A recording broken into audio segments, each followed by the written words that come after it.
Sunday evening SFL action continues from the gateway to the west, St. Louis, Missouri. The Gladiators are on the ropes at 3-6 as they are set to do battle with the Charleston Predators, who they themselves will be looking to keep pace with Jacksonville in Florida in that tightly packed Atlantic Division.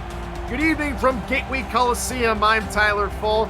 Josh Neal and Eddie Gage are on the stats truck with the SFL Commissioner Cameron Irvine in the production studios, and of course I'm joined alongside my best friend from the Great White North. It's Brett Killian. Brett, how you doing this evening? Oh man, I've been having a fun day so far. There's a different atmosphere in the air once you get into the last third of the season, last quarter of the season I should say, and this can't be any bigger right now for these two teams.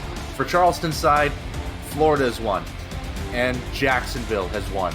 That Atlantic has become so close that Charleston has to keep up with them with this win here today. As for St. Louis, this is make or break for their playoff hopes. If they lose here, their season's essentially done, I think. At 7 losses, you can't come back from that. So they need to bring all the stops if they're going to topple this Charleston team for sure. Nonetheless, super exciting. I can't wait for kickoff.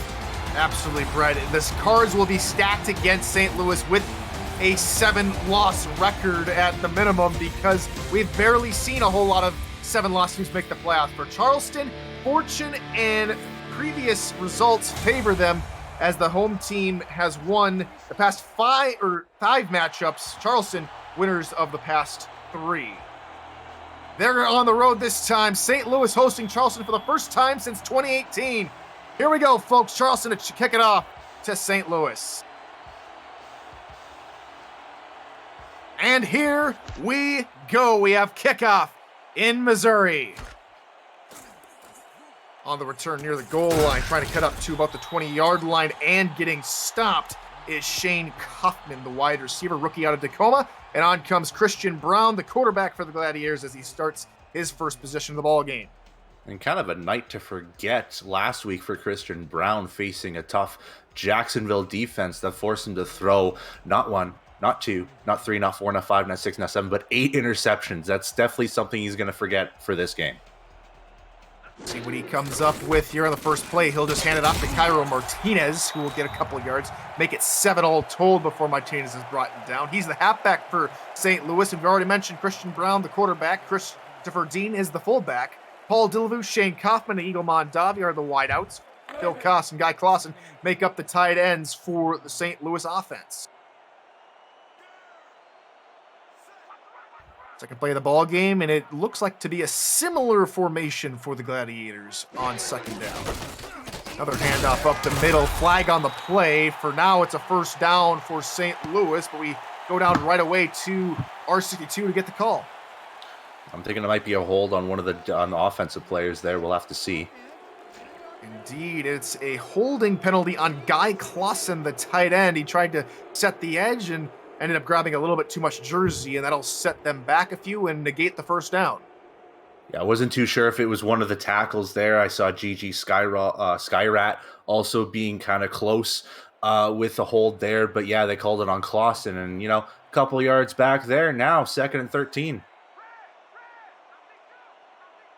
Still 2 backs in the backfield. We'll go with another handoff, and clobbered after a gain of a couple, trying to get back all those yards is Martinez. It'll be 3rd and 11 coming up. Yeah, now we've seen technically 3 straight run plays from the St. Louis offense here so far, kind of letting it go off the hands of Christian Brown, maybe not being too confident yet on the pass, but in a 3rd and 11 situation, you kind of have to go for a pass. It's a long down situation. So it looked like they were pretty wary to throw the ball. Now they're going to have to here on 3rd and long, as Brown's in the gun, back to pass, looking over the middle, and first pass is caught, and it's good enough for a first down to the 35-yard line to Kaufman. And sometimes we kind of forget, even though Christian Brown had that bad game, he's still a pretty accurate quarterback. He had nearly 70% of his passes completed last week against Jacksonville, 34 of 50 all told, so he can still throw the rock pretty well. Spread the field once again, 4 wide again, 2 to the left, 2 to the right. Martinez sidecar right next to Brown.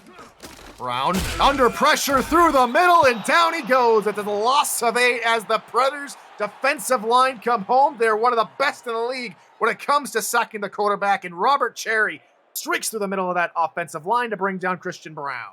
Yeah, and it really all started from the Charleston secondary covering the routes of the St. Louis wide receivers, which gave plenty of time for that defensive line to try to get to Christian Brown as they quickly hurry up here.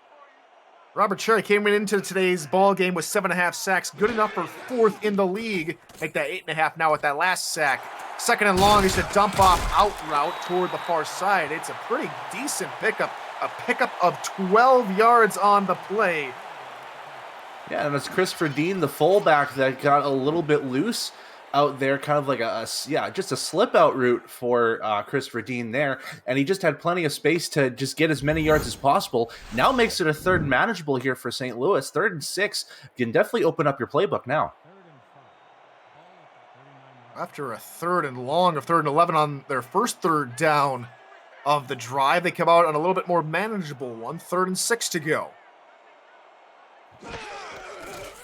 Brown looking to throw, trying to dump it off over the middle, a couple yards short of the marker, and Martinez can't get to the first down, and they're going to have to punt this one away.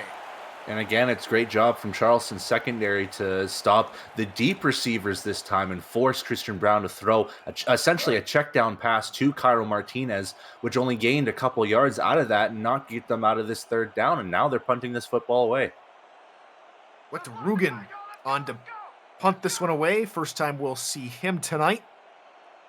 And that one is on its way down for the return man near his own 12-yard line. Trying to stretch it out to the far side is Jay Taylor. He's taken down at the 19-yard line. And on comes Kentez Johnson on for the Charleston Predators offense. The Week 7 signing. He originally played in Houston, now does his quarterbacking duties here in Charleston. And he's slowly starting to adjust to this game again after a little bit of a hiatus from the league here. Now donning the Charleston uniform. So far, 95 of 147. You can't complain with 65% completion so far in his games. It's a delayed handoff through the middle. It's a good one. Pick up about 7 yards for Keith Swearingen. The 27-yard line. Keith Swearingen is the halfback when we mentioned Kentez Johnson as the quarterback. Terrell Sutherland is the fullback. Ken McCarroll, Buchanan Simons, and Jay Taylor are the wide receivers with Dusty Rourke and Lyric Da Vinci at tight end, and the standout offensive lineman at guard is Dusty Wilson. I formation here for Charleston. One tight end on the field as well. Hand off to the right side. Swearingen trying to spin upfield. He'll pick up the first down before being blasted at the 30-yard line. And what's made Kentez Johnson's transition back into the game so easy is that Charleston's offense have started really to be really heavily relied on Keith Swearingen. He had a boatload of carries last week, 32 to be precise, and he has climbed up the rankings on carries. He's now top 10 amongst all running backs. Opposite eye behind Johnson. Another handoff to Swearingen. Has a couple of blocks. Tried to spin back toward the inside of the defense and is taken down after another pickup of 7. The Predator defense, the Charleston offense we've introduced you to already. The St. Louis Gladiator defense is as follows. Mike Ballot, Matthew Holford, Tom Tanner, Max Knight are the defensive linemen with Mark Gronick, Keenan Samuels, Ronnie Panani at linebacker, David Leathers, Roger Law, Mark Kaufman, and Colin Douglas. The corners with Geralt Winkler and Nicholas Warner safety. Another carry for the tailback Swearingen, and this time he gets the 48-yard line. It's another heavy dose of Swearingen, Brett. Yeah, it's 4th carry already in this game, and back-to-back carries, and just letting Charleston kind of ease into this game offensively. And a big credit on basically the blockers on that one, more specifically Terrell Sutherland. He was the first blocker that was ahead of Keith Swearingen to get that key block to at least get that first down, and Swearingen got a couple more. Johnson looks to throw now, steps in the pocket, looks far side. It is caught by the receiver, pick up about 5 yards, but no further to the 47-yard line. And give the reward after a big block. Terrell Sutherland gets a nice little catch, kind of a little bit of a slip action there. Maybe tripped on his own shoelaces, but manages to still haul in the catch, get the 5 yards, open up that playbook. So both fullbacks getting involved pretty early. Brett, do you like it? I love it. We'll see if we can see some more fullback action later on in the ball game. Johnson looking over the middle. That one's picked up going the other way. And he's trying to get to the end zone. He stopped up short at the 35-yard line. An ill-advised throw from Johnson. and the Gladiators take advantage of it. It's Nicholas Warner, the strong safety, playing center field. And we haven't seen too many interceptions from the St. Louis defense as compared to other teams. They've only had 12 interceptions defensively this season, but Nicholas Warner just basically right man at the right spot as the slant route turns into basically a double coverage as Warner plays it just right, grabs the interception, and gets forward a little bit to give Christian Brown great offensive start. Still nothing here past the midway point of the first quarter. Big hand off the left side for Cairo, and Cairo Martinez is inside the red zone on the 17-yard line. And mostly we know Cairo Martinez as this big powering back who could shove any safeties down to the ground, i.e. Peanut Say in DC. We've seen it a couple times, but we kind of forget that he has deceptively fast feet. And he can get down the field so quickly if you wanted to. And this was a perfect example here, basically cutting the field in half for the St. Louis squad and basically one play in the red zone. And if you have a whole bunch of blockers like he had right there, Brett doesn't have to do too much for Cairo Martinez as they get inside the red zone of the first play of this drive. Out from the 17, it's a quarterback sneak through the middle. Maybe a broken play, but it picks up 6 yards from Christian Brown. And you don't see quarterback sneaks in this league anymore. There has been very, very few instances, at least in my broadcasting career, that I've seen quarterbacks just run. It could have been a broken play. This could have been off their script for all we know. But interestingly enough, still gets 6 yards. Sioux Falls used to run a whole bunch of QB sneaks as Cairo Martinez gets this carry. And the ground game is playing a very pivotal role early on in this football game for St. Louis. Yeah, and this Gladiator ground game right now is definitely starting to get going here with Cairo definitely getting a groove, and you want to get Cairo involved early so that he can start to get in a groove, because there's been a couple games where he's just been kind of quiet out there. If you get him early, he'll explode. Yet another handoff for Martinez, maybe a pickup of a yard before he's brought down, and it's big number 54 for Charleston. That's Joseph Sabolka in on the stop. And we might see Cairo Martinez get more carries than he did last week alone. He only had 10 carries in their 31-17 loss, and he's already at, 5 or 6 at this point? Having a solid day. Can he punch this one in now for the Gladiators? He gets the call again, bounces to the left side, has a big old hole for Cairo Martinez, and the Gladiators are on the board.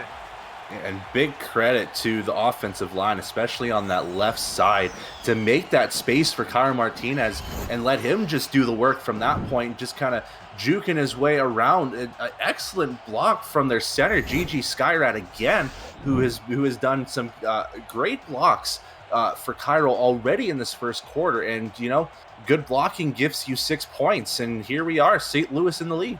It was almost inevitable that Cairo Martinez would get into the end zone, how much he has meant to this club last few seasons, of course, announcing his retirement early on in the season. And he's just showing these fans maybe one or two more last times, what he has done for this team as the Gladiators tack home the extra point. 7-0, your score line as we approach the end of the first quarter. If you're new to the SFL, the Simulation Football League combines traditional sports, esports, and a role-playing game into one. Team strategies are being executed in real time by our simulations as real-life players compete on the virtual gridiron. For more information about the SFL, visit our website at simulationfl.net. The SFL, we put the fan in fantasy. The return now is Taylor, and he can't get anywhere further than the 22-yard line, and so that's where Charleston take over. Their first drive, Brett, ended in an interception. Maybe need to change up a couple things, but not too much. That drive looked like it had some promise. Yeah, and I think we're going to see a lot of Keith Swearingen still, as he had a very successful drive, getting a couple first downs there, and Kentez Johnson just throwing an interception, just an unfortunate timing, more or less. But I expect to see more Swearingen. And we'll start off with Swearingen to the right side, and Swearingen only able to pick up a yard before the Gladiators came in on the stop. Only a pickup of a yard as Keenan Samuels was among the tacklers. Yeah, and it was essentially the entire defense, I would say, of St. Louis recognizing where that run was going to go off to their left side. And we had about 3 or 4 St. Louis defenders, including Nicholas Warner, who had the interception earlier, grabbing that tackle, kind of a joint effort.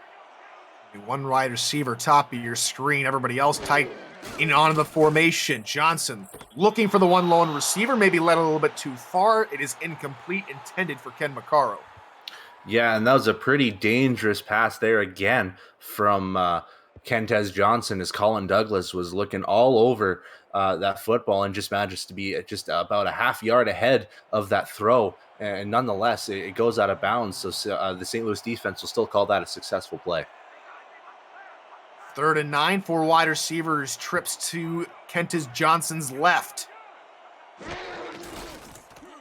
Johnson looking over the middle, short. That is caught near the sticks, but ultimately no further, trying to get everybody involved. It's Raven Zapolka with the reception, but just a yard shy, and it looks like the punting unit will take to the field.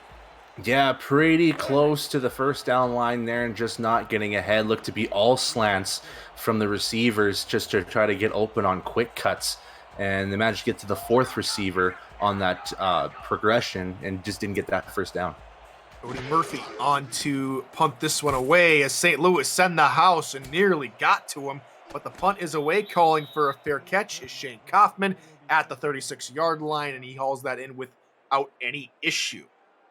Yeah, you have to think St. Louis is really saying this is a successful first quarter so far for them, as they haven't allowed Charleston to get the ground running so far offensively, and Christian Brown and Kyle Martinez are kind of doing their thing right now. So far, so good. Christian Brown having a solid day in the first couple of drives. He's currently 3 for 3, currently 100% completion percentage. Brown looking over the middle, and that's 4 for 4, and immediately they'll get in at first down, pick up about maybe 10, maybe 12 yards to Shane Kaufman. Yeah, and now let's see the wide receivers get involved a little bit more here. You got plenty of options out there with Delavu and Kaufman and Eagle Mondavi, probably one of the more high-profile wide receivers in this league. And just a great look from Christian Brown, and so far 4 for 4. You got to love it. Especially when this offense predicates themselves on the run. Having solid quarterbacking play has always been St. Louis's prerogative. Brown looking near side, caught, turning upfield, first down yardage and more, trying to shove off defenders as Paul Delavu, and Delavu is down to the 30-yard line. That's great awareness from Delavu to know where the sideline is to kind of just turn enough around and just kind of keep running and try to shoestring tackle.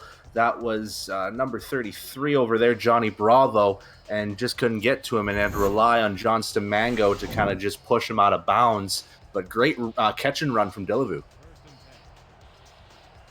St. Louis taking the line. 2 big passing plays. Not a whole lot of Cairo Martinez as we saw in the past couple of drives. We'll see if that changes here as they pack in everybody tight. It's yet another quarterback sneak. This one a little bit more well-designed, but only a yard compared to the 6 yards they gained the last time around. Yeah, this one, I think now we should understand that now I think the quarterback sneak is part of their playbook as we end the first quarter here. 7-0 Gladiators with a football and the lead. When we come back, you're watching the SFL live on Twitch, presented by APM Music.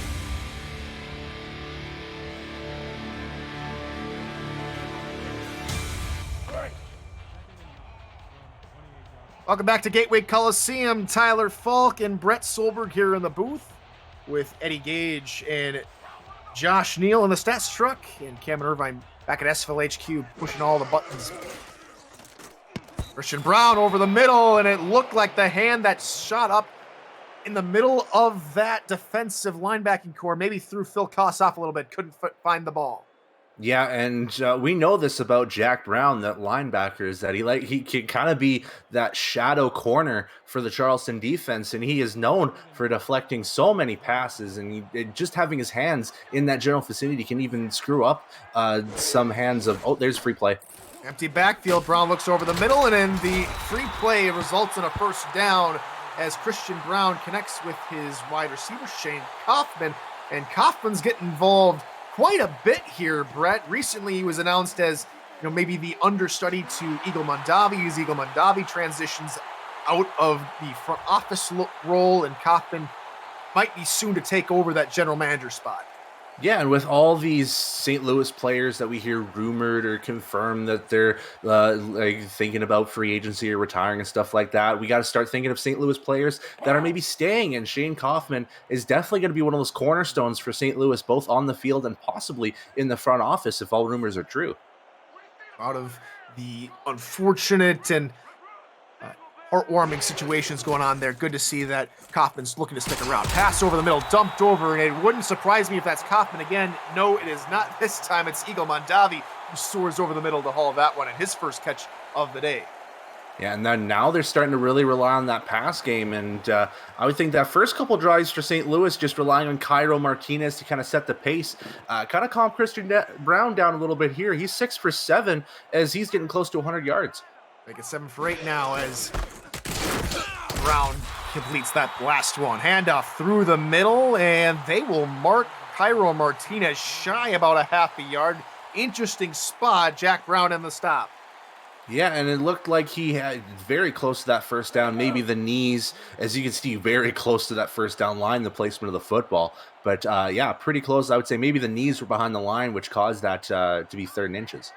Predators stack 8 men into the box, trying to counter this heavy set that St. Louis has come out with. Another handoff, Martinez through the middle, and that's another first down for the Gladiators as Martinez finds his way to the 5-yard line. Yeah, just a very quick handoff to Cairo there and kind of rely on his power, which we know about throughout the seasons as he just pushes through and gets them to the 5. Tight end set, both the left, handoff, Martinez through the middle as he shoulders a man, and that's touchdown number 2 for Cairo, and the Gladiators take a 2-touchdown lead. If I can take a line from a fellow broadcast member, Jacob Clear, welcome to the Shadow Realm, as Cairo Martinez lays the hammer on him as he waltzes his way to the end zone, just clear cut, demolishes him through, and nobody was going to get to Cairo afterwards as he gets punches ticket number 2, and now St. Louis up 2 scores. Very good day so far for St. Louis as they look to try and keep their playoff hopes alive. 3-6 coming into today, and a win here would most certainly keep those chances in their favor as the kick is up and good from Bobby Ray Beauchamp, and it is 14-0 Gladiators with the lead. Esports TV has partnered with the SFL to bring sim football to millions of homes over the next 2 years. ESTV is the world's first 24/7 live linear and AVOD esports channel, available everywhere through your smart TV, on your phone, through Roku, Amazon Fire TV, and more. Visit estv.co to learn more about its programming and to find all the ways you can catch the SFL action on the network. ESTV, the 24/7 leader in esports.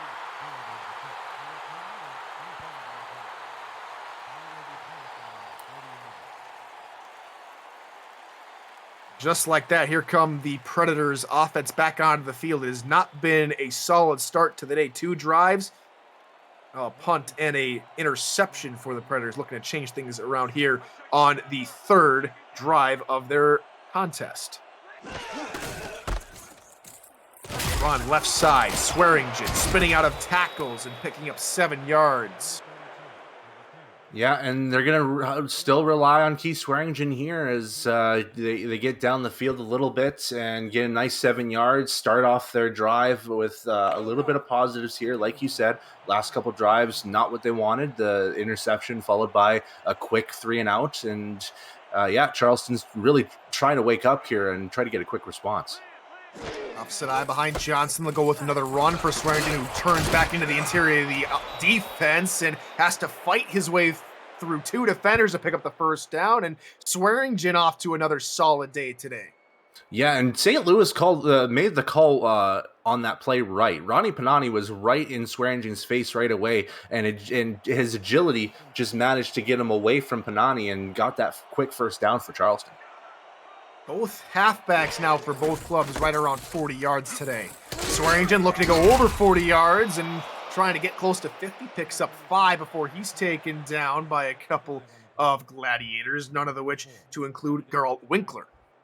Yeah, and it looked like Swearingen was trying to make a decision whether he wanted to go further outside or maybe cut in a little bit here, and that decision took a little bit too long as the tacklers came in, but nonetheless, they'll take 5 yards any day of the week.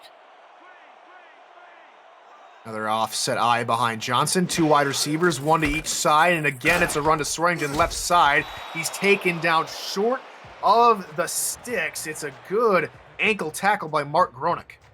Yeah, and it just looked like a missed block from the Charleston offense there as Terrell Sutherland he made the right block, I think, but there just wasn't a second blocker to help Swearingen try to get that first down.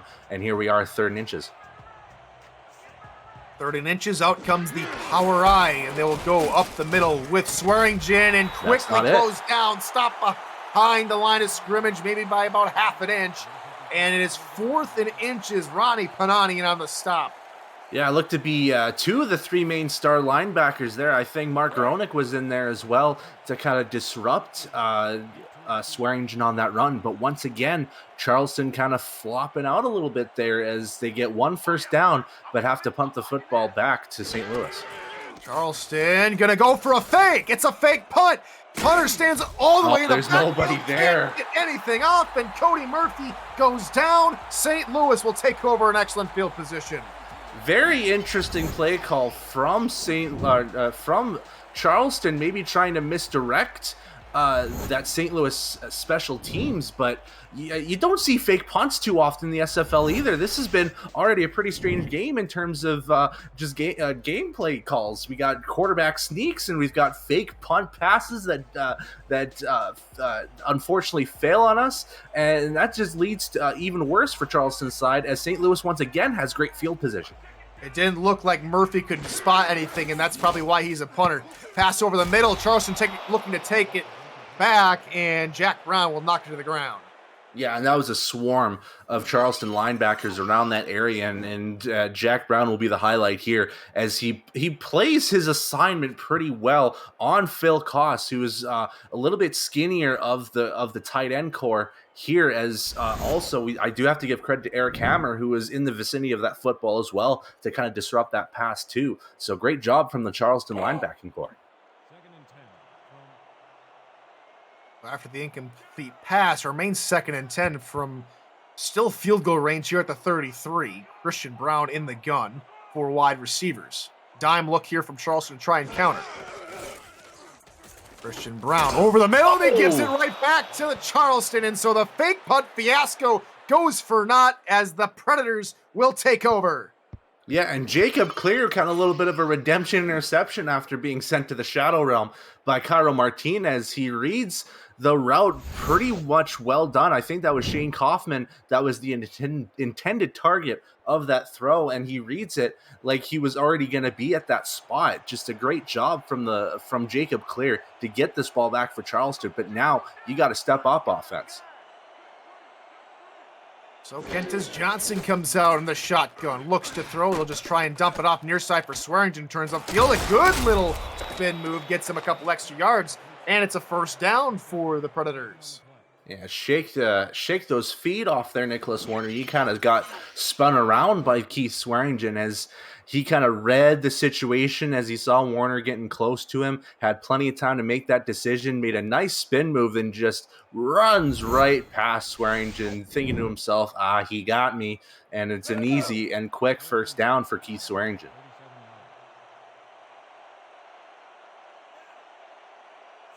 After going shotgun on the first play of the drive, they'll run up in an offset eye here on the second. Offside penalty coming up. Free play. Johnson looking far side. It is caught by the tight end the fullback Sutherland, former tight end. He's out of bounds a yard shy of the line of scrimmage, but it'll be a free 5 yards here for Charleston coming up. Yeah, they'll easily take the 5 yards as both teams kind of a little bit shaky in this first half, even though we have a 14-0 score and St. Louis is ahead. But we've kind of seen a couple mishaps on both sides. So I'd like to think they both want to kind of clean things up as we get further down in this game. So 1st and 5 now here for Charleston. Another heavy set, offset high and behind Johnson. They'll go with Sutherland, their side, right into the teeth of the blitz. And it's a good decision for the St. Louis Gladiators defense as they're able to stop Swearingen at the line of scrimmage. Yeah, and it's a good recovery there. David Leathers, the corner who got the tackle, and yeah, just manages to kind of keep him on a grinding halt here. As St. Louis's defense has pretty much stepped up all throughout this first half. I formation. Sutherland tried to go through the middle, had to try and bounce it to the left, and Gronick denies him immediately. So after the free play of 5 yards, Charleston have gone backward a yard. Yeah, and this St. Louis defense has been very tenacious throughout this first half so far, as they've pushed Charleston back on multiple occasions here and have kind of forced Charleston's hand into forcing Kentez to throw a little bit more. Quick throw, near side. Buchanan Simons hauls that one in on the quick dart, first down, Charleston. And sometimes if you want to force Kentez to throw the football, he's going to throw absolute laser beams to his wide receivers, just a half a step drop essentially, and just slings it over to Buchanan Simons, who had a nice little slant route, basically cuts after a yard inside and gets a nice catch and keeps going forward after he gets tackled. I was going to say, part, it didn't look like Kentez Johnson had that ball in his hands for even more than half a second before he got that one out to Buchanan Simons. Another first down, and Swearingen gets the call as he jukes out of one would-be tackler and gets right into another gain of 6 on the play. Yeah, now Charleston, I think this drive is kind of bringing up their morale a little bit there. They're starting to get a little bit more motivated, as there's definitely some more gumption to these runs and these throws and these catches from the Charleston offense. So this might be a good omen for this Predators team. Swearingen, another give through the middle, first down, Charleston, as Swearingen had to fight around his blockers and eventually find a hole that worked. Yeah, and as much as the St. Louis defense is pushing back Charleston, they're coming back with a very nice response on this drive here and really powering through with a lot of these like chip plays, kind of just chipping away on that defense and forcing them to really tackle them hard to kind of stop them, which is good. Johnson looking for the out route far side. That is caught by Macaro. A gain of 4. Have you checked out video content produced by our community lately? Catch the Simpod every week, SFL Crunch Time and Road to Glory every Wednesday night, SFL Nights with AJ Stryker premieres Thursdays, Say It With Your Chest airs Fridays, and NETMA can be seen all week long at 7 p.m. Eastern. Every week, the live show schedule can be accessed through our Discord server at the top of the channel listing. Just look for that Events tab. 5-step drop here from Johnson, looking for a crossing route. That is caught by Jake Taylor, and he gets all the way down to the 16-yard line before Leathers can bring him down. Yeah, and just a miscue from the St. Louis secondary. They were expecting the deep pass and just let Jay Taylor wide open on the out route, as nobody was around him until afterwards, where David Leathers kind of had to desperately change his assignment as he saw the football kind of sling his way and tackle him down way past the first down marker. And Charleston now inside the red zone for, I believe, the first time in this game. You would be correct, partner. This is going to be the 10th play of the drive, the longest drive of the ball game for either side. Johnson looking far side. That is caught near the sticks, and they'll mark him with a gain of about 9.5. Ken Macaro, who's had a solid day. He currently leads the team in receiving yards coming into today's contest with 575. Yeah, and I talk about how this drive just feels like a different Charleston team, and you see it right here as very nice catch down the sidelines and keeps running, and even with 2 tacklers swarming around him, he still pushes forward to get as much yardage as possible. Heavy set, but not a whole lot of men in the box to try and counter. They don't need it though, as the Gladiators come home. Roger Law, the cornerback, comes up and makes the tackle. And St. Louis, they've done this a couple times throughout this season, is that especially in these close situations, they tackle on these close scenarios as we hit the 2 minutes. 2 minutes to go here in the first half of action from St. Louis. The Gladiators with the lead. Charleston in the red zone. It's the SFL presented by 8 p.m. Music, live on Twitch.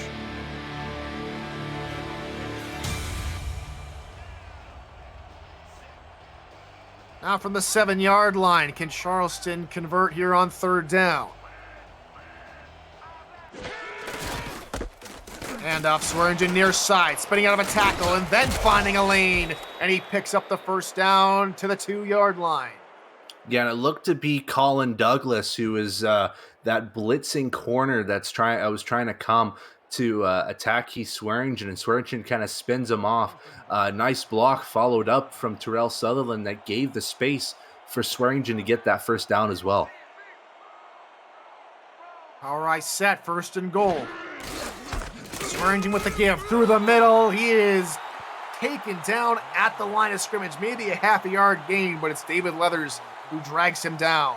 Yeah, I think Charleston's not going to mind that because I think in their heads they've got 3 more plays to at least get into the end zone. Maybe 2 if they want to kick a chip shot 18-yarder. But I really think that they're going to keep running this on second and third down. Formation. This time they'll try and run to the left. Swearingen stopped a yard shy. Under a minute to go. They're back to the hurry-up offense at the 1 yard line. He wanted to cut in the middle, and he just couldn't. It's a passing play. Looking over the middle. That is caught. Touchdown. Gladiators. Or excuse me, Charleston Predators. Terrell Sutherland comes up with the big touchdown, his first of the season. And this time, instead of getting a block to help Kentez, Sutherland decides to slip out as an eligible receiver and gets himself basically right smack dab in the middle of the end zone. Nobody was there to cover Sutherland as he gets a nice and easy catch, and Charleston finally on the board after pretty much the most successful drive of this evening. Terrell Sutherland's second touchdown of his career, first of the season, comes all the way in week 12, and not a moment too soon as he helps to cut into the lead. Snap spot, Brad Brechet's kick is up and good, and it's a 7-point ball game. St. Louis still hold the advantage. Yeah, and St. Louis will have 47 seconds to kind of finish off this half with whatever drive they want to do here. Charleston taking a huge chunk of time, almost 6 minutes on that drive alone. And now St. Louis will have to respond in kind if they want to, or they can head into the locker room with this 1-score lead. St. Louis will have to kick the ball away to begin the second half, so some added points to maybe get the lead back out to 2 touchdowns would surely be welcome. Run on the return, tries to go right at the hands team, and he's taken down at the 20-yard lines. Might as well take a knee, Shane, but nonetheless, 42 seconds to go, all 3 timeouts remaining here for St. Louis. Yeah, and it's gonna go one of 2 ways. They're gonna either keep going with Cairo Martinez and have him bruise his way forward as much as possible, or we might see a deep pass for the first time in this game from either quarterback here. And Christian Brown definitely has the arm capability to do it. Wide receivers. Christian Brown takes a 5-step drop, looking over the middle into traffic. It hit the hands of his intended target, Sweet Pea Kissinger, but he's unable to bring that one in. Yeah, and again, that linebacking core for Charleston, they're kind of sometimes they could be, like I said, those shadow cornerbacks for this Charleston team, because they have the speed to keep up with wide receivers and tight ends. So why not utilize them as shadow corners as well?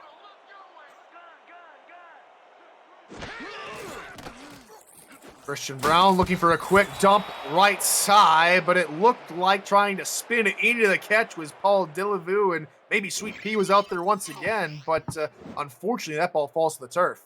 Yeah, a little bit of just a crossing of seams there for 2 route people, which it looked to be Phil Koss playing a wide receiver 4 role on that play.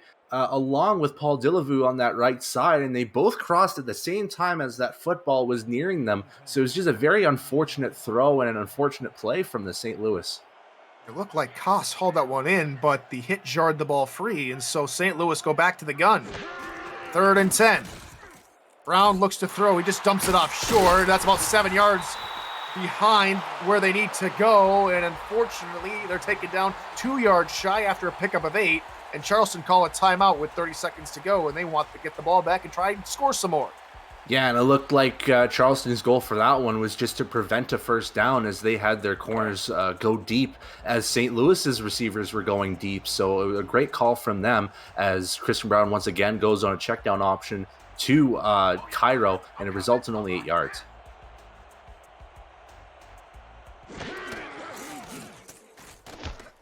The punt is on its way from Rugen. Back on the return, going nowhere is Jay Taylor. He's stopped up at the 33-yard line. 21 seconds to go, and hopefully they can get into field goal range. Unfortunately for Brad Bretchet, a week ago, he had 3 missed field goals, 2 of which were blocked. Yeah, and kind of just have to shake it off and go into next week. Kickers, sometimes you think they might have the easiest job in the world, but how about in fourth quarter situations where you have to kick key field goals? Those are tough. Looks like they'll just try and run out the clock. Handoff, Swearingen near side, picks up 3, and they're going to try and get back to the line. It was an interesting play called there, and maybe they'll spike the ball or maybe pass out. No. 7 seconds to go. The handoff, Swearingen through the middle, and he's taken down at midfield with 3 seconds to go. And so it's decision time. You try and chuck the ball downfield, or you try and just play it safe with a run. We saw something earlier this past weekend here. Brett, Mexico City won the game on a walk-off pick 6. Yeah, and that was just on a very interesting comebacks out route to DR Sim, which ended up being the game-winning pick 6 for Mexico City. But I imagine they're going to go, hail for a Hail Gary. Hail Gary, Hail Mary. Just throw the ball long there, Johnson. Here's pressure coming. He is blasted at the 41-yard line. He came unblocked and uncorked. Yeah, just nobody recognizing him from the get-go, and he just demolishes Kentez from behind. Didn't even recognize the sack happening until he fell on the ground and was like, what the heck are you guys doing, offensive line? And now they're going to have to throw this Hail Gary further back. 2nd and 18. That's regardless. They're going to try and trot out the Hail Mary formation once again, and hopefully they can provide a little bit better protection for Johnson. Or they try and run it back, as some of the kids would say. Johnson stepping up, rolling, having to just chuck this one out of bounds, and that is how we'll end the first half of action here in St. Louis. 14-7, St. Louis with the lead. They're going to kick off the football, and partner, quick reaction here to festivities here in St. Louis. How interesting has this been for St. Louis's defense? They had a very, very good first quarter, only allowing 43 yards, and then gave a lot of space for Keith Swearingen as he gets up to 92 yards. That last scoring drive for Charleston was a key moment. So this might be a possible turnaround if St. Louis can kind of pick things up here. It's a very quick turnaround as we welcome you back here to St. Louis. Tyler Falk, Brett Solberg here in the booth. Glad to have your company here on Sunday evening as the turn from Taylor gets all the way to the 24-yard line. And if you want to do picture-in-picture, both watch our game and the game going over on YouTube. Portland is winless and currently taking on San Diego, and they're leading. We've already seen the only undefeated team come away with a loss here earlier. Could the winless team come away with a win, Brett? It's very possible. We had Baltimore lose to DC already earlier today. Can Portland finally win one? Swearingen gets the first call from scrimmage to begin the half. He'll pick up about 3 yards. Yeah, and they're going to keep going with Keith Swearingen here because he's been that uber reliable option, and they probably want to get him to 100 yards before they get to the fourth quarter, and he's inching pretty close, as I believe he'll be at 95 after that play. Offset single back behind Johnson here on 2nd down. 3 wide receivers, 2 to his left, 1 to his right. The handoff from Swearingen near side and hit almost immediately as he received the ball. Tom Tanner comes through the middle to bring him down for a loss. Well, that St. Louis defensive line has been relatively quiet in this first half. Not a lot of action, a lot of assisted tackles, kind of joint efforts from the defensive line, but defensive line this time doing a great job getting to Swearingen behind the line. That's Tom's 12th tackle for loss of the season. Johnson looking over the middle, caught first down for the Predators. Looked to be Ken McCarro on that catch there. Nice little slant down to the middle, getting himself just open enough for Kentez to sling that rock his way and gets a nice first down. And Charleston's going to need those to kind of continue carrying that momentum that they've slowly been attaining throughout the end of the second quarter and carrying on to this third.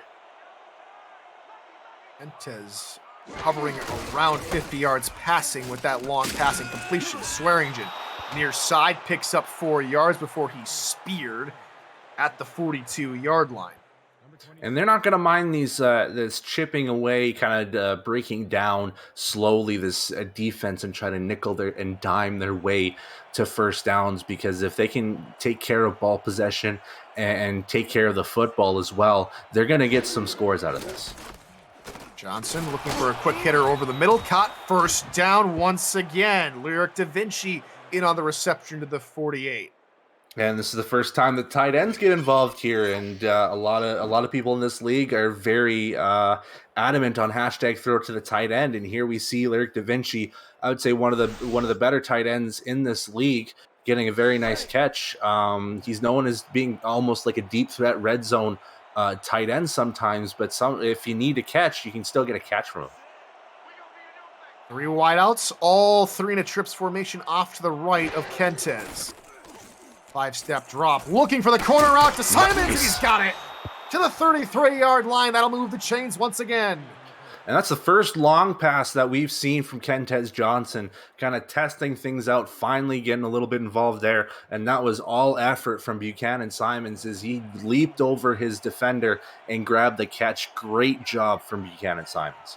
They maybe caught the secondary lacking as they continue to try and hit those short, quick hitters, and all of a sudden they try and air it out long, and it kept the Gladiators' defense off guard. Not fooled that time by the swing passes.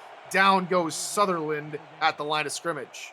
Yeah, and Sutherland was for sure that check down option on Kentez. He looked like he wanted to go deep. He had his eyes set deep down the field, but the St. Louis secondary this time had it covered, so he had to rely on Sutherland to get any kind of yardage, but to no avail. It was Colin Douglas in on the stop at the line on Sutherland. Play action. Johnson just looks over the middle, caught, spinning back toward the line of scrimmage is Lyric Da Vinci. Second grab of the ball game. They'll give him forward progress, maybe to the 31-yard line.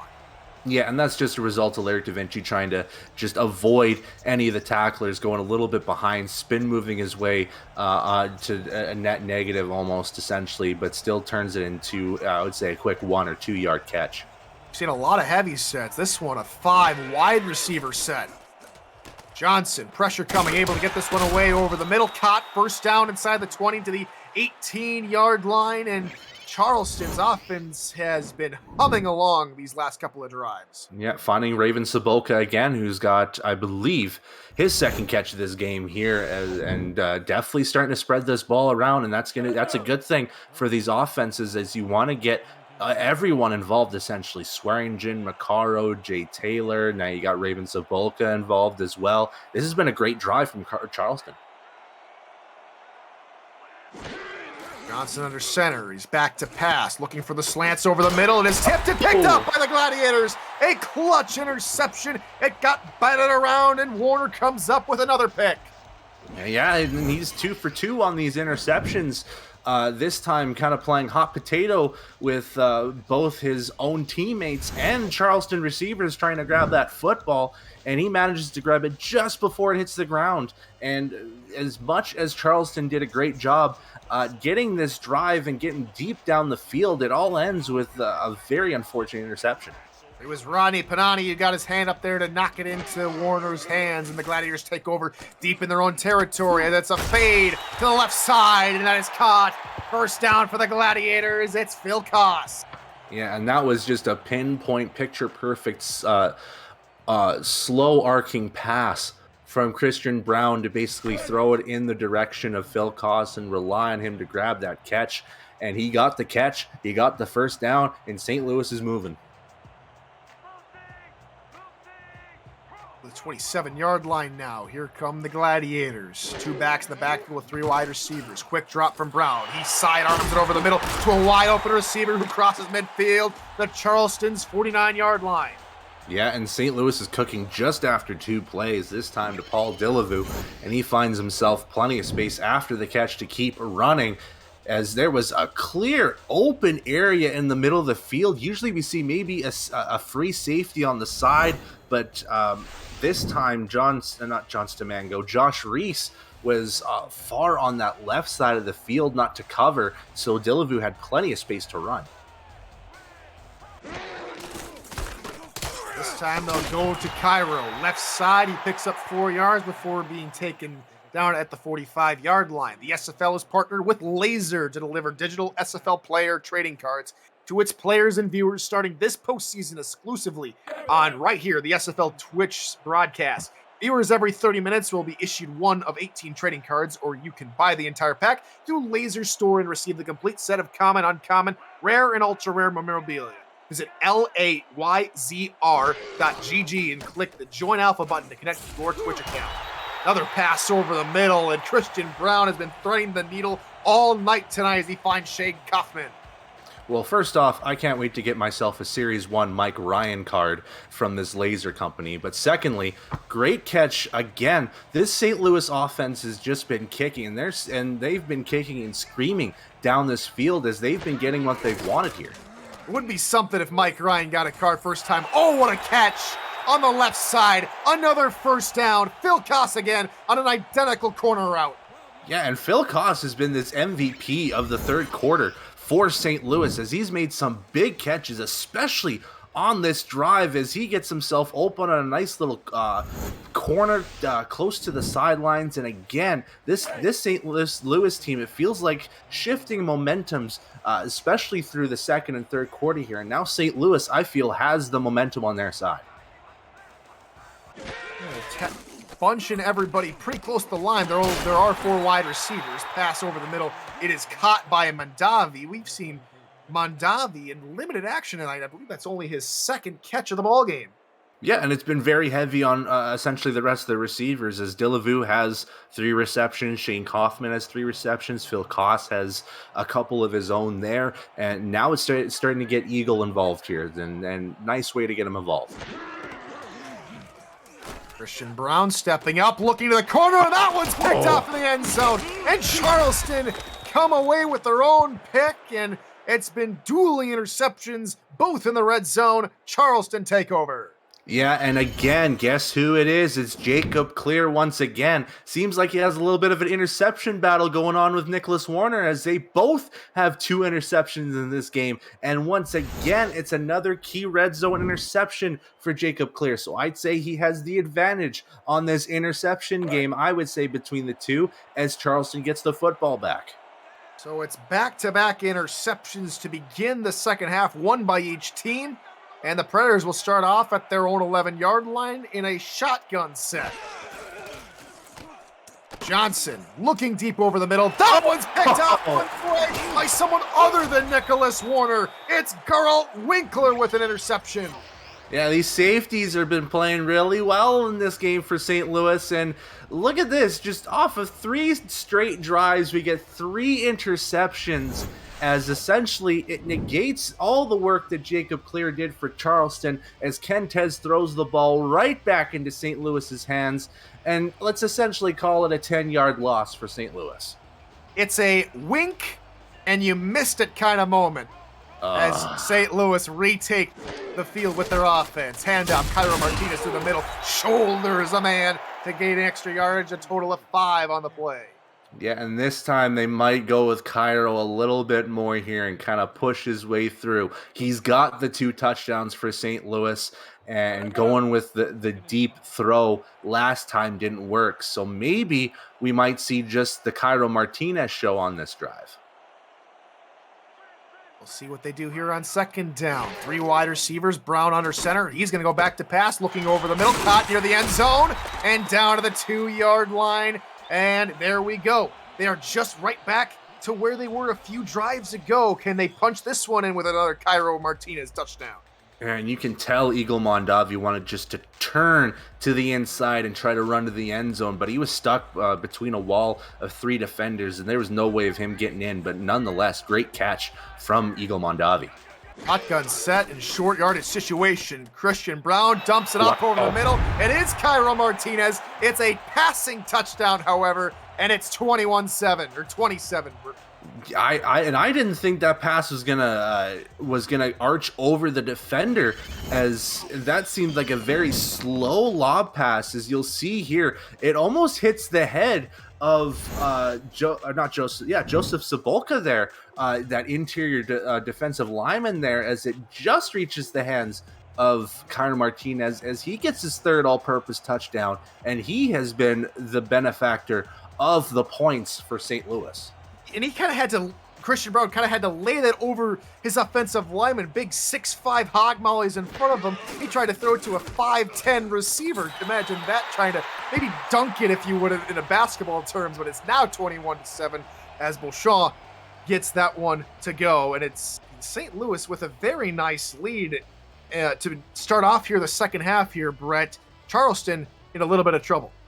Yeah, and I think the main difference right now is just St. Louis has capitalized on their red zone situations, whereas Charleston hasn't right now. And that's essentially been the difference, the two-score difference, I would say.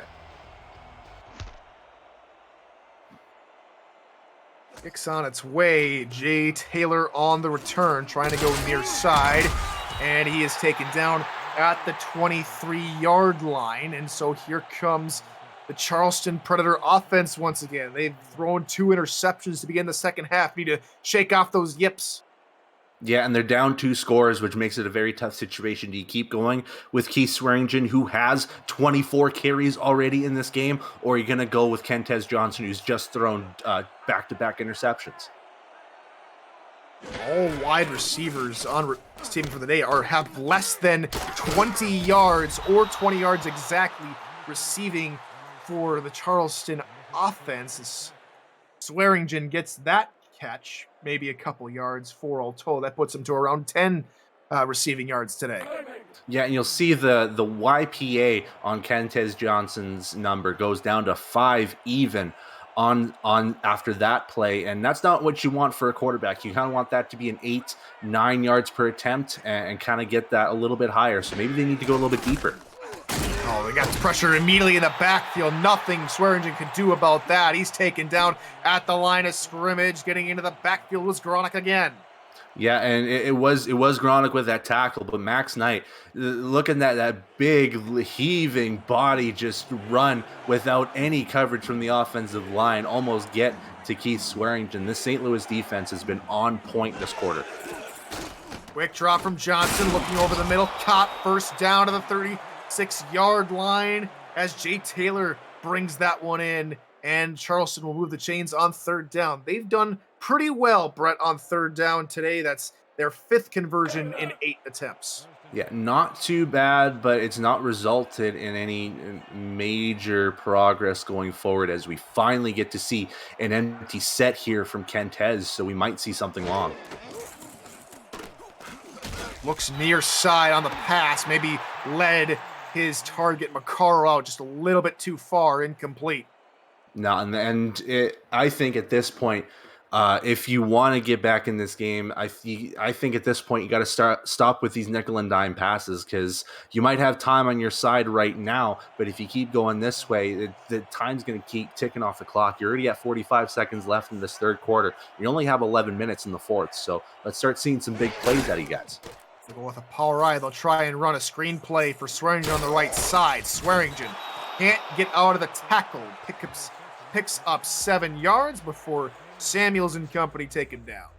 Yeah, and that's Swearingen's 30th total touch in this game, or no, not 30th, sorry, 27th total touch in this game, as if we include the receptions as well, as he gets reception number 2 out of this. He's got 25 carries, and we compare that to Connor Martinez, who only has apparently 7 out of this, as it looks like he's been playing a lot better than that.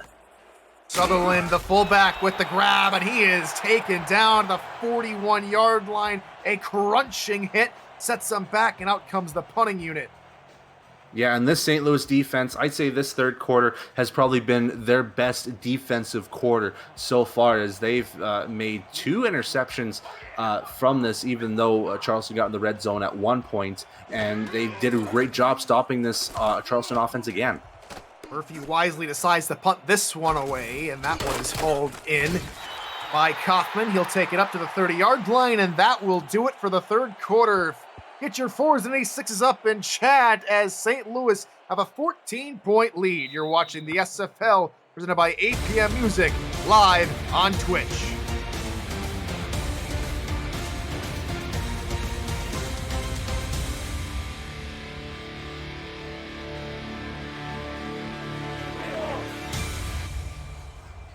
Welcome Welcome back to St. Louis, Missouri. I'm Tyler Falk alongside Brett Solberg here in the booth, Josh Neal, Eddie Gage in the stats truck, and of course the producer and commissioner Kevin Irvine back at SFL HQ. Christian Brown rolls to his right, throws to the left side, and it's picked up by Charleston. Headed near side, inside the 30-yard line, and that is exactly what the Predators were looking for. It's Josh Reese, was his third interception on the season. Yeah, and that's just Christian Brown kind of being a little bit too gutsy on that throw, as he was looked to be Eagle Mondavi, the intended target. But Josh Reese read that like a book and got that interception clear cut. And what a way to change momentum. First play of the fourth quarter, give the football back to Charleston's offense, and they've got some good field position here. Here we go. We have time for a late fourth quarter comeback, and just like that, momentum might be on their side. Johnson, quick drop looking for Macaro. It bounces off the helmet of one of the defenders. I believe that was Samuels, who was trying to cover Macaro, and it ends up incomplete. Yeah, and they went with that half-second throw option to the slanting receiver. This time it was Ken Macaro, but this time it looked like the linebackers are a little bit more ready for that pass, and it, like you said, deflects off the noggin and into the ground. All right, set here for Charleston on second down. A passing play, screenplay near side for Swearingen, and it's broken up almost immediately as they try to get it started. Loss of 3. Yeah, and Charleston had one blocker to help out with Keith Swearingen, and he kind of flew all the way too far down the field, and that left the two other defenders basically licking their chops as they find Swearingen deep behind the line, and now they're going to have to force a deep throw from Kentez. Johnson's going to look over the middle, caught near the marker, first down at a 17-yard line. He really had to thread the needle, and Johnson finds Raven Cibulka, third catch of the ball game for Cibulka. And again, just spreading that football around, going to the fourth wide receiver option in Raven Cibulka, and doing a great job just slinging that rock and kind of finding that small window to catch for Cibulka. Great job from Kentez Johnson. 3-3 nickel. On to try and counter a 3 wide receiver set. And sidearm throw is intercepted. Going the other way. St. Louis are going to go all the way back home. 30. 20, Buchanan Simon's the only man who can stop him, and he won't. Touchdown, Colin Douglas. Yeah, and if that interception, that might be an early nail in the coffin for this Charleston team, because it feels like every time they've gotten in the red zone, Kentez Johnson has thrown a very brutal interception, this time probably the most brutal of them all, as Colin Douglas, he's been chomping at the bit. He has been doing so many blitz plays, getting to the quarterback, finding great deflections, doing great coverage work, and it's all rewarded with this steep pick 6 as he runs into the end zone and gives an even bigger lead to the St. Louis Gladiator squad. Colin's third pick 6 on his illustrious 12-season career, and it puts the Gladiators up by 3 touchdowns. On comes Beauchamp to try and tackle home the extra point. Elsie Mondavi is able to haul in the high snap. Beauchamp kicks it through the uprights, and it's good. 28-7 Gladiators with the lead. 8 p.m. Music is unrivaled music to bring your stories to life, inspiring every production with the world's best, robust, and constantly refreshed music collection, state-of-the-art technology, and world-class customer service. 8 p.m. Music is the official soundtrack of the Simulation Football League. To explore their library and to find the perfect tracks for your projects, visit 8pmmusic.com. And here come the Predators on the return. Taylor trying to bounce it out to the left side. He is taken down at the 23-yard line. Now Charleston have dug themselves an even deeper hole now. Brett. Yeah, now it's starting to become more desperation football for this Charleston team, as even though Kentez Johnson has thrown 4 interceptions, they're going to have to start relying on this pass game a little bit more to get back in this game, as they're down 21. Johnson will start off with a throw. Deep 7-step drop. Just looks for a stop run about 9-8 yards off the line of scrimmage. It is caught by Taylor, and he will go no further, only 8 yards. Yeah, and the St. Louis secondary knows that Kentez Johnson wants to go deep. This Charleston offense wants to go deep, and they're really covering that deep ball well. And again, forcing Kentez to go with his check down option would happen to be Jay Taylor. Still a nice 8-yard gain, forward progression. Charleston's going to take that. After passing for 8 yards on first down, Johnson's going to go back in the gun, looking to maybe pass here on second. He will. Looking left side for the deep out route by Macaro. Hauled in at their own 46-yard line. Move them chains. Yeah, and the big key for this Charleston drive is going to be the offensive line to give Kentez as much time in the pocket as possible to go through his progressions, get those receivers open enough so that he can sling the rock through as we go 5 wide here. They are fully intent on passing the football, down by 3 scores. Pass is caught by Buchanan Simons to St. Louis's 43-yard line. Yeah, and they're starting to get big yard plays here. It's starting to become those 8, 9, 10, 11-yard plays that they want to get and kind of bump them down the field a little bit more. But there might be a chance that Kentez throws a little bit deeper. We might see a 20 yards in the air pass for all we know. Another pass, 4th of the drive, as Swearingen hauled in and fumbled. It's still loose, but recovered by the Charleston Predators. Oh, that looked quite dangerous, but it's Sabolka who comes up with the football. That was incredibly lucky there because it looked like Rodney Panani and I think it was Keenan Samuels, both in the vicinity of that fumbled football. But this time, Charleston manages to grab it. All right, set. Swearingen on the give through the middle. He'll only pick up maybe a yard before he is taken down. 3rd down upcoming. Yeah, and I think this is the biggest 3rd down in Charleston's game right here.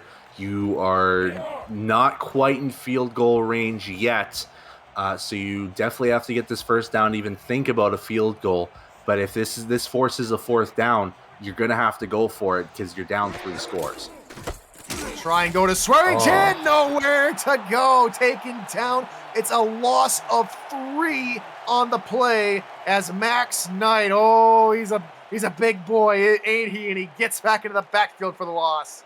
And this is about the 2nd or 3rd time that we've seen big Max Knight, all 6'5", 350 of them, be uncovered by an offensive line to get behind and either get the quarterback or the running back.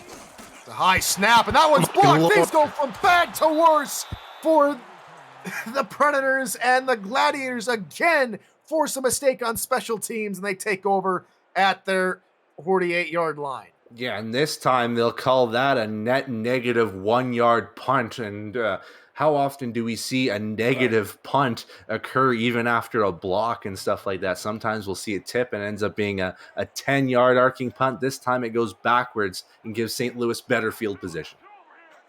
Special shout out to Dynasty Belcow's podcast for joining us for the first time today. Welcome. Glad you're enjoying the SFL here on this Sunday evening. Pass outside.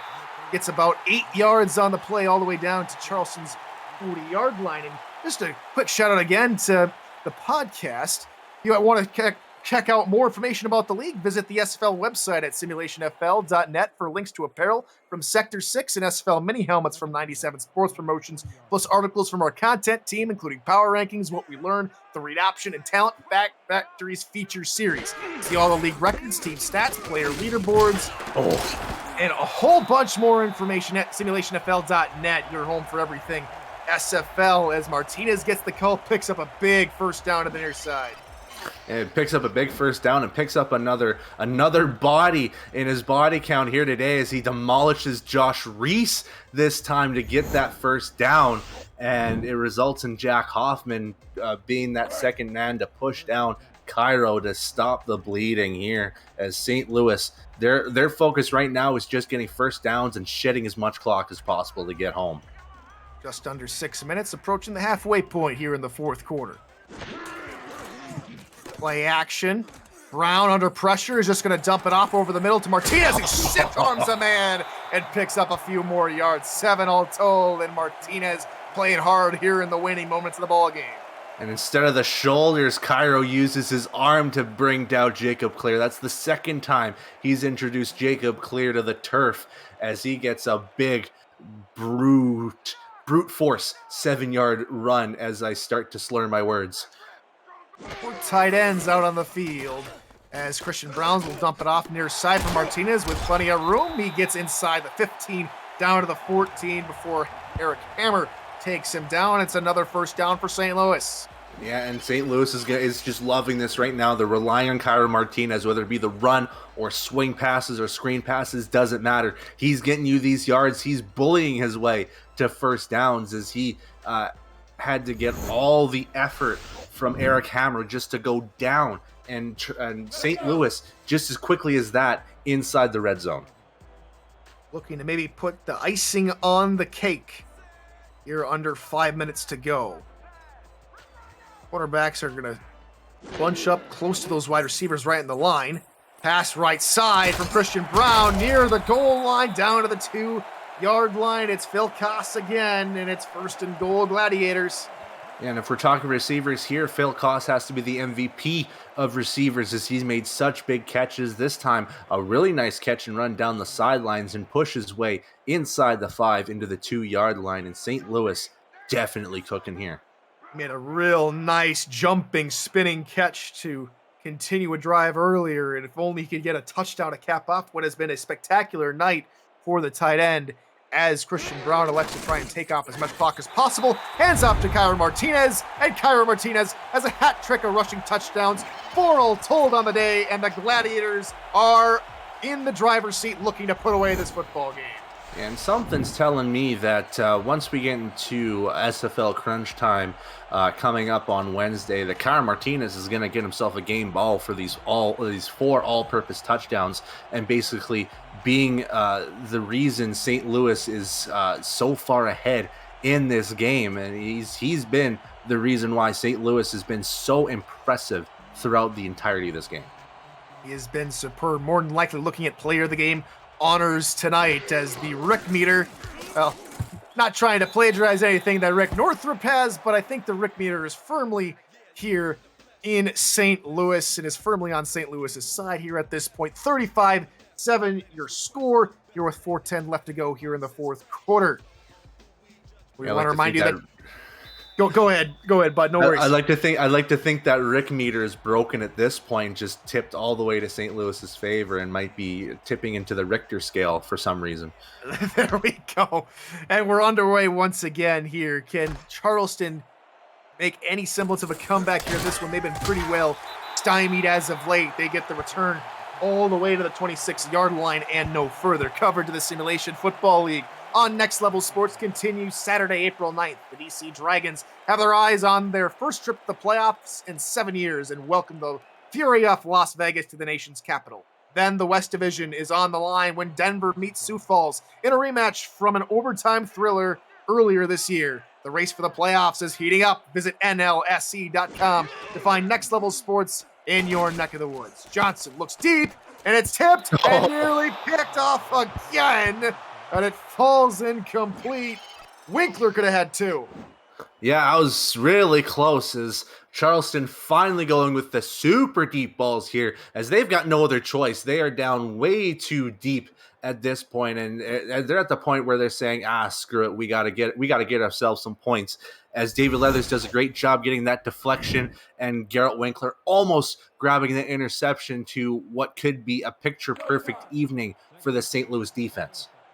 Maybe he shouldn't be too hard on himself here. His team has won the turnover category here tonight and have played really well in all 3 phases of the football game. Just looking to close this one out with just over 4 minutes to go. Johnson will look to throw again, looking for a route near side, tipped up, picked off again. And this time it's Winkler. He missed the one earlier. He picks it off this time. And it feels like I'm repeating myself again here. David Leathers, once again, great deflection to keep the ball in play. Garrett Winkler, great job grabbing the football and getting that interception, and that has to be the ultimate icing on the cake for the St. Louis defense, like I said, who have been picture perfect, so well performed and so well defended against this Charleston team, who is such a grit and grind kind of team that could wear you down, but St. Louis's defense never looked worn down at any point of the game. A great game for the Gladiators, just a little under 4 minutes from being capped off. Tyler Martinez, the swing pass. He gets taken down with authority, a loss of 4 on the play. Yeah, and I have to think for St. Louis, or not St. Louis, Charleston's defense, at this point, it's all going to be frustration tackles. They're going to lay a little bit of the smack down, as Dwayne Johnson would say, to this St. Louis offense, and at least for this last 3 minutes, kind of give them a reminder of who they really are and say this isn't a good example of what we are as a Predators team. They're going to make the recovery period tomorrow morning and afternoon a whole lot harder for these Gladiators with some of these emphatic tackles. Tyler Martinez, another emphatic tackle. He gets a couple yards back, 3 all told. And again, a special thanks to our statisticians, Josh Neal and Eddie Gage. And we were looking at those stats earlier here, Brett, and total yards for both clubs, both separated by around 13, 14 yards between them, despite this lopsided score. Yeah, and the big difference here is that I would say St. Louis's interceptions, their caught interceptions from the defense, resulted in scores, which Charleston's didn't, and that's been the main difference.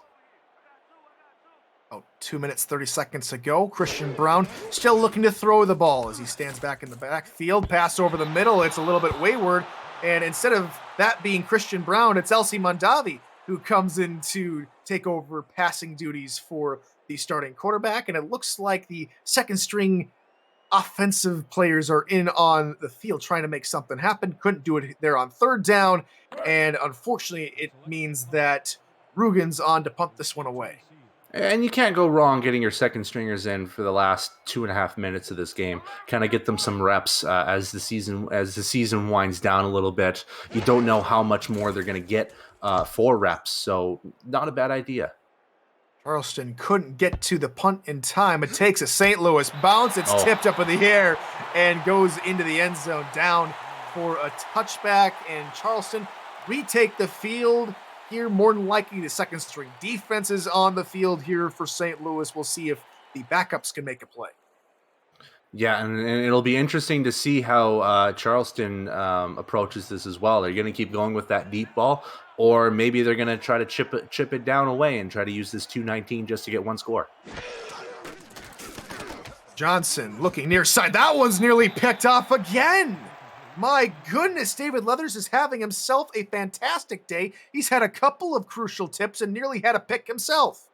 Yeah, and David Leathers might be having a good game, but that was Roger Law, if I'm not mistaken. I saw 26 on that jersey with the deflection there, and he's been a little bit quiet in terms of us calling his name out, but he hasn't had that much quiet of a game with his 4 tackles and his 2 pass deflections in this game. Got my number 2 and 26 mixed up there. Thank you, partner. 5 wide receivers here for Johnson and companies. He looks for another deep pass near side. One-handed interception! Oh my goodness! And this time I will get Law's name right as he lays down the law once again with an unbelievable interception. I don't know, Tyler. Do you call that adding insult to injury by just using one arm to intercept Kentez Johnson for the 6th time in this game? Like that, absolutely. That has got to be insulting to Charleston and Kentez for Roger Law to just say, you know what? I only need one hand to intercept you, as he does it right there. Oh my goodness. Another drive here for St. Louis as Martinez is run out a little bit too far and out of bounds. Fortunately, that would have resulted in a loss of about 2, incomplete.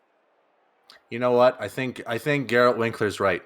I'm going to start a petition for Roger Law to be a wide receiver next season. St. Louis, make it happen.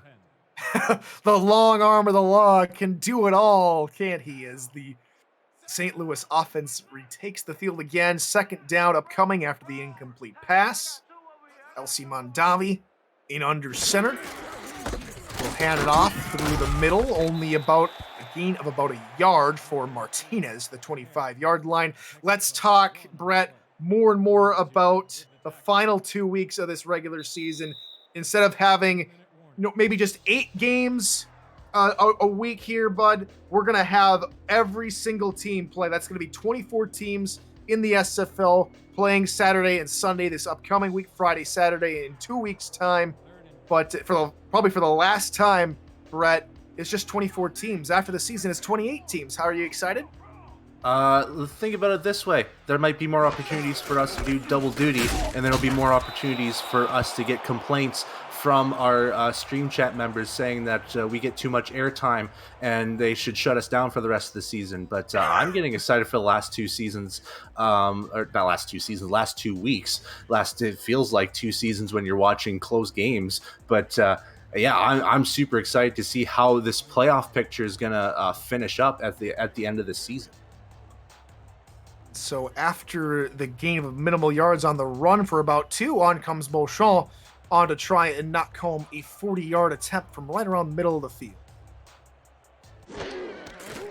Snap spot. Beauchamp's kick is up, and it is good from 40 yards, and that's going to add a little bit more to the scoreline. 38-7, all told. The Gladiators lead by 31.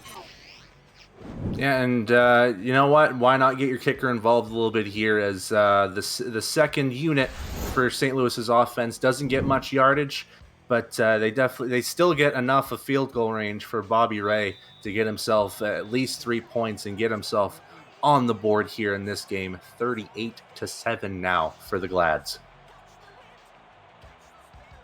Glad, Single Bar City, St. Louis, they got it all here in the gateway to the west as Jay Taylor gets turned around and turned asunder as he gets all the way to the 26-yard line. And for Charleston, it has not been the second half to remember. 5 out of the 6 interceptions that Kentes has thrown have all come here in the second half, partner. Yeah, and 3 of them have come in the last 5 minutes of this fourth quarter as well. So definitely a quarter and a half to forget for this Charleston team, but they still got to finish with at least a little bit of pride, at least as that pass goes incomplete there. But yeah, there's still pride in this Charleston team, and they still want to finish up with at least a score so they can say, hey, we can work off this for next week. Just like that, here come Charleston. The pass to Ratzman is incomplete in and off the hands of the 5th-string wide receiver, and we'll see plenty more of him as Charleston continue to try and go with a 5-wide set. Pass near side. It's tipped away again by Law. My goodness. It just seems like St. Louis, no matter who is on either side of the football or how deep they're playing, they just have the deep ball covered in general. And that's been the reason why Kentes Johnson has 6 interceptions in this game, is 4 of them have been off deep passes. So St. Louis has locked up that entire backside of the field. You can see in the body language of Buchanan Simons, he was not happy how that game is going, but he might like this, as it's a deep touchdown here within 2 minutes. Ken McCarroll, they're just going to waltz into the end zone, a touchdown, Charleston, and that will give them a little bit something to go home happy with. Yeah, a little bit of pride for this Charleston team now, as this time Kentes throws on the left side. I also forgot to mention that a lot of those interceptions were on that right side, where that deadly corner combo that you can see there with David Leathers and Roger Law and Colin Douglas, they all kind of reside on that right side, but they go left this time. They find a wide open Ken McCarroll. He just had a speed advantage to his counterpart and just runs his way to the end zone. And like we said, Charleston, they get some points, they get some pride, and they can move forward for the next week. On comes Brett to try and knock home an extra point. This would bring it to within a 24-point spread. Snap spot, kick is up, and it is good from Brechet, and we'll more than likely see him take to the field and try and kick an onside kick to try and keep this momentum here in the later stages. Yeah, it'll be interesting if they can get that football back again and get another deep touchdown and get even more momentum for next week here. But yeah, here we go. Onside kick. Let's see what happens. Wretched's kick is away, asking to the 40-yard line. It is bobbled and eventually hauled in by St. Louis. And so with Charleston having only 2 timeouts, we'll see him call those 2 in rather quick succession. More than likely, we'll see LC Mondavi take the field, probably kneel it once or twice and try and take off as much clock as possible. Charleston may get the ball back with a few seconds left on the clock for maybe one last drive. But in all intents and purposes here, Brett, this game is relatively wrapped up. Yeah, and St. Louis has done a great job to keep their playoff hopes alive as well, as they'll improve to 4-6, and if they can get themselves in that mix that we see every season of 500 teams, getting a win against this Charleston team will definitely bump up their strength of victory as well, and kind of give them a little bit of a case. If they can get to 500 at the end of the season, they might have a case to get themselves on that lower half of the wild card. And a team going to 500 is, of course, these Charleston Predators. And that Atlantic Division, at least the title, is looking very much out of reach, with both Jacksonville and Florida coming away with wins earlier this weekend. And for Charleston, now they have to try and fight for one of those wild card spots as well, after having a solid start to the season, just having some pretty inconsistent performances as of late. This one also included, partner. They're going to fall to 5-5, and their next couple contests, week 13 and 14, Charleston's going to go and play Atlanta next week, and they'll close off the season at home versus Florida. 2 tough opponents as always, and Charleston's going to need a whole lot of help from teams around them if they are unable to come away with maybe even just one of those wins. Yeah, and that week 14 matchup against Florida for Charleston is going to be the big one for them. If they win that game, and I would say they have a playoff spot, because Florida is a very tough team, and it doesn't matter if their record is 6-4 right now or if they're 0-10. They're always a tough team to play against, coming from a Vancouver player who's played Florida and Alaska when they were in Alaska in playoff matchups before. So it's definitely gut check time in the last 2 weeks for the Preds. Punts away, and the reason why I say is that punt goes out of bounds at the 5-yard line, extra punt. The punt is good, but the reason why I say Charleston's title hopes are over for that division is because Jacksonville has tiebreaker on them with a win over Charleston in week 2. So therefore, Charleston cannot clinch the division because of that loss in week 2. Yeah, so their only route now is to get themselves either to 7-5 or 6-6, and hope that they can get themselves a playoff spot via the wild card. Little swing pass to the left side. Swearingen breaking off a couple tackles, spinning, tackled inbounds at the 18-yard line. Clock will continue to run. Yeah, and this is just more yards to add for Keith Swearingen, as he's had probably the best game out of all these Charleston players. Be reminded by Jack's data that a 3-way tie might help them out if Florida's able to come and make some things happen, as Florida now sit 6-4. So a sliver of hope there for the Charleston Predators, as a win versus Florida might help, but that would also mean that Florida would have to beat Jacksonville next week, and Jacksonville have to lose out. So Charleston not all the way done, as I'm being reminded, but their playoff hopes or not playoff hopes, but division hopes are very slim at best, as Rugen will knock away that pass and brings up 3rd and 10. Yeah, going to be interesting. Great point brought up with the 3-way tie at 7-5. Looking at things, Jacksonville has a matchup against Florida in week 13 and Carolina in week 14. You have to think that, think from a realistic standpoint, they might go 1-1 out of that. If they do manage to lose both games, then yeah, Charleston has a very legitimate chance to get into that 3-way tie. Pass over the middle into coverage, incomplete, was knocked aside by Graham Northrup, and it brings up 4th down, and more than likely this will be the final play for Charleston's offense. And what are we thinking here, Tyler? We just sling it out deep, give it a Hail Jerry, a Hail Gary, a Hail Mary, a Hail Steve in the process too? I'd say you try and fire it over the moon and see what happens at this point. They do have 4 wide receivers, 1 tight end off to Johnson's left. Another deep ball near side, tipped by Roger Law, incomplete. That's going to be the ball game with 6 seconds to go. Charleston have no timeouts. Elsie Mondavi will take the field to take a knee, and that will put this game into the books. Yeah, that'll do it. Some say it's not over until the fat lady sings. Some say it's not over until the clock hits triple zeros, where both are probably about to happen in a matter of moments. As on comes Elsie Mondavi. St. Louis will move to 4-6 with a very nice win over Charleston. It was a complete ball game, both offensively, defensively, and special teams, en route to this 38-14 St. Louis victory over the Predators. Partner, it was a great game. Let's start to break it down for everybody watching at home.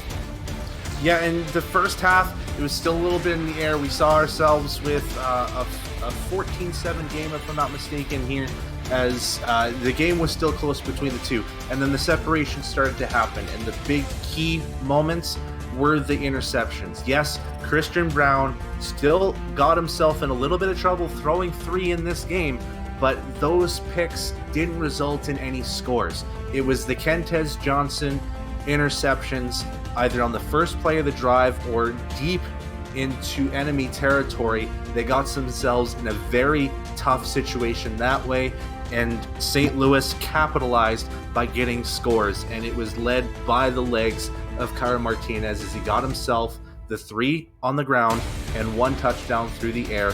And that was the difference maker between all this, is that those interceptions essentially were the difference makers between the two teams. And now St. Louis is looking happy here. They can breathe a sigh of relief, whereas Charleston, they kind of need the control of the playoffs is in their hands. They need, I think they need to win both games to at least get themselves in a comfortable position.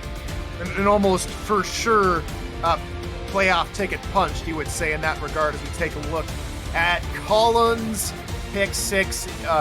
Just the drive summary for Charleston the second half goes like this: interception, punt, pick 6, punt block, interception, touchdown, turnover on downs. It was not a good day at the office for Charleston's ball club today, as they unfortunately fall in the loss, Brett. No, and this will be chalk it up on just a bad day for them more than anything, and they'll just think of this as, you know what, 1 in a million effort from us. We won't see that again. We'll step up for next week, and they'll definitely chalk up I think there might be 2 days of film coming their way in practice. So watch out for that Roger Law interception. I still can't get over that.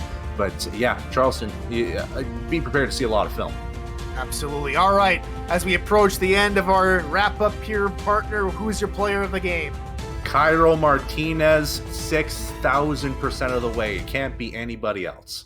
I would more than likely have to agree with you. Let's see what the pundits say. Let's see what chat has to say. Let us know who your player of the game is as we wrap up festivities here. And of course, special shout out and thanks to our statisticians, Eddie Gage and Josh Neal, back to the stats truck, and of course, our producer and commissioner, Cameron Irvine, making everything look spectacular, and boys in the stats truck making it sound smarter than they actually are. And thanks to you for spending your evening with us and spending some time with us in chat. Cairo Martinez is your player of the game. 73 yards, 3 rushing touchdowns, and 1 receiving touchdown. He did it all today, as well as the rest of Single Bar City. That's going to do it for us tonight. We'll see you later this week. And until then, good morning, good afternoon, and good night, ladies and gentlemen.